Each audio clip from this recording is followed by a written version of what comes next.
L'armée congolaise reprend le contrôle de Mouchaki à Massissi. Mesdames et messieurs, bonjour et bienvenue. Nous prenons notre correspondant au Nord Kivu, précisément à Goma. Bonjour Yannick Warangazi. Bonjour Raphaël Walcombe et bonjour également à tous les internautes. Comment la situation se présente à Mouchaki? Merci beaucoup Raphaël. En fait, les forces armées de la République démocratique du Congo ont repris la cité de Mouchaki, laquelle est située dans les territoires de Massissi, ici dans la province du Nord Kivu. Et ce sera bien évidemment aux côtés de troupes des forces de défense nationale du Burundi, faisant partie de la force régionale de l'EAC. Ceci ressort donc de la visite effectuée hier vendredi 22 septembre 2023 par les nouveaux gouverneurs militaires intérimaires, le général-major Peter Chirimwami, qui a en tout cas réalisé une visite dans la contrée. Et aussitôt dans la zone, le général-major Peter Chirimwami a indiqué que cette reprise se soumet à la volonté du président de la République, Félix Antoine Tshisekedi, qui malgré le fait que les zones est demeurent le théâtre des affrontements entre les forces armées de la RDC et le terroriste du M23, l'armée régulière congolaise va bel et bien occuper l'agglomération de Mouchaki. Et ce sera, comme j'étais en train de le dire, aux côtés des forces burundaises de l'EAC. Voilà, et puis la situation au niveau de Mouchaki, pour le moment, donc, sous contrôle de l'armée de FARDC, et depuis du fait que d'autres agglomérations demeurent sous l'emprise des éléments du M23 et d'autres sous l'emprise des forces régionales de l'EAC. Donc pour dire, le nouveau gouverneur a une mission bien évidemment comme vous le savez, il a remplacé à ce poste le lieutenant général Constant Dimakongba qui a été un gouverneur intérim à Kinshasa. C'est un gouverneur AI. Oui, c'est un gouverneur intérimaire qui a remplacé provisoirement bien sûr le général Constant Lima, lui qui avait été rappelé à Kinshasa pour consultation après les récents carnages des civils ici à Goma. Et lui, il a une mission de prendre les opérations, mais aussi de s'occuper de l'administration de la province Nord Kivu. C'est pour cela que quelques jours seulement après son installation, voilà, il a déjà annoncé le retour des militaires à Mouchaki et il a aussi annoncé d'autres opérations de grande envergure. Donc ça montre que les forces armées de la République démocratique du Congo ne dorment pas, elles sont toujours vigilantes et déterminées à contrer le rebelle du M23 qui ne cesse de menacer le territoire congolais. Jadis, Mouchaki était occupé par le M23. Pendant combien de temps le M23 ont pris contrôle de Mouchaki? Et voilà, donc comme vous l'avez dit, la cité de Mouchaki était jadis occupée par les militaires, bien évidemment, des forces de défense nationale du Burundi, aux côtés aussi des terroristes du M23, l'M23 qui était l'M23 et les forces burundaises qui s'est départagé la cité de Mouchaki. Et aujourd'hui, le M23 s'est retiré de la zone et avait laissé cette zone aux forces seulement burundaises. Et voilà que les forces armées de la RDC vont également être de la partie. Elles vont également occuper cette cité. Ce sera aux côtés de l'armée burundaise. Donc pour dire qu'il y a déjà des avancées significatives. Et surtout que l'armée est toujours prête, comme j'ai tenté de le dire, et l'armée, elle annonce toujours dans ses communications que si l'ennemi essaie encore d'avancer, elle pourra subir la rigueur de sa loi.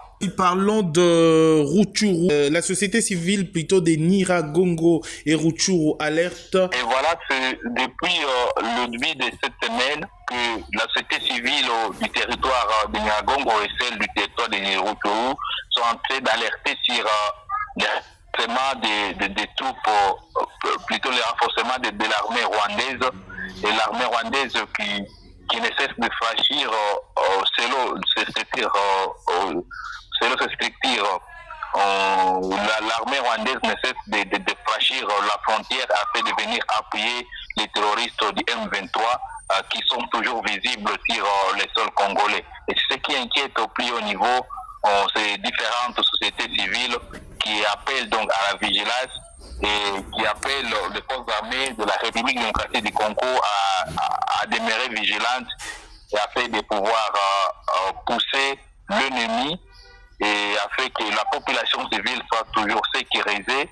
Et surtout, comme vous le savez, le territoire des Rutshuru est le théâtre de l'ennemi et le théâtre des affrontements depuis Obelirette.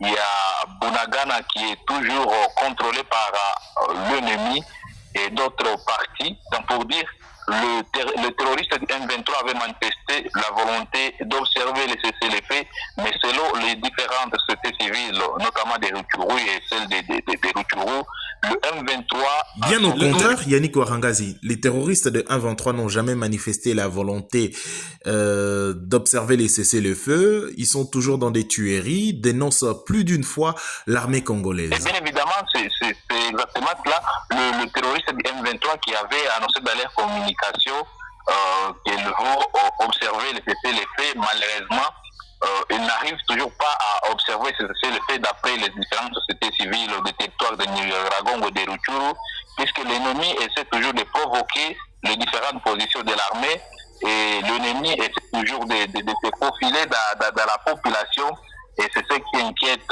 au plus haut niveau ces structures de la société civile. Donc pour dire, le terroriste M23 sont toujours visibles sur le territoire congolais et ne cesse d'inquiéter et de troubler l'inquiétude plutôt de la paisible population. Aujourd'hui, la société civile de Nyiragongo et de Rutshuru parle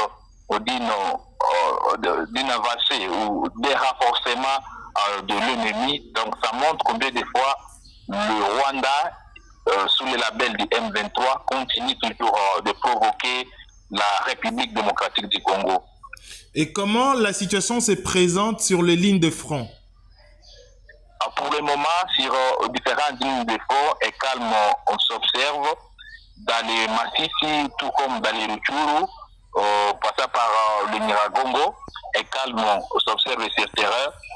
D'ailleurs, la fois dernière, il y avait également le gouverneur adjoint intérimaire qui avait visité les différentes positions des forces armées de la République démocratique du Congo. L'armée garde ses positions et selon l'armée, elle est toujours là et déterminée à mettre fin à l'aventure de l'ennemi. Donc, pour dire, et calme s'observe à Nyiragongo, à Massissi également dans les territoires de Rutshuru, à dépit du fait que le M23 et le groupe d'autodéfense s'affrontaient il y a de cela environ 2 semaines. Ils s'affrontaient dans les territoires de Massissi, plutôt de Rutshuru, et le fait s'observe actuellement, et ni entre le groupe d'autodéfense et que ce soit aussi entre l'armée de la République démocratique du Congo et ces terroristes du M23. La situation est donc sous contrôle selon plusieurs sources concordantes dans la zone. Merci Yannick Ouarangazi. Je rappelle que vous êtes au Nord Kivu, précisément à Goma. Merci de nous avoir fourni toutes ces informations. Retrouvons-nous prochainement pour une prochaine édition. D'ici là, portez-vous bien. Au revoir. Bonjour, je suis Raphaël Walukonga.